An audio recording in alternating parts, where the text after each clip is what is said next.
Airport पर एक औरत उतरी जिसका जब पासपोर्ट चेक किया गया तो वो एक ऐसे मुल्क का था जो दुनिया में एग्जिस्ट ही नहीं करता। ऑफिसर ने कहा, मैम टोरेंजा कोई असल मुल्क नहीं है। तो उसका रंग उड़ गया। उसने धीरे से कहा, फिर ये मेरी दुनिया नहीं है। उसने पूछा, ये अमेरिका है? ऑफिसर ने कहा, हाँ। वो हल्की सी मुस्कुराई और बोली, हमारे अमेरिका में सब कुछ अलग था। अथॉरिटीज ने उसे तुरंत एक सिक्योर कमरे में रखा।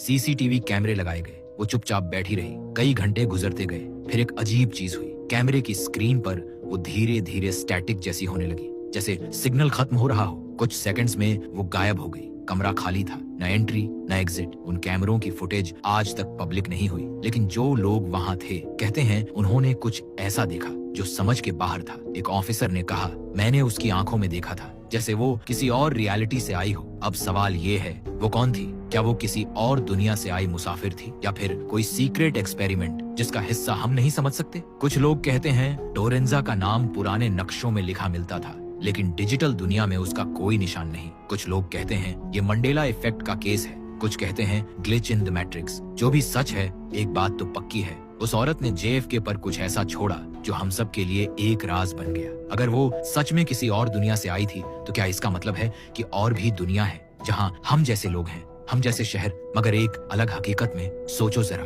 अगर कल सुबह तुम उठो और सब लोग वही हों, लेकिन यादें बदल जाएं, तो क्या तुम कह सकते हो कि ये तुम्हारी दुनिया है? शायद, बस शायद, एक दिन हम सब भी किसी और के टोरेंजा में उठकर बैठ जाएं।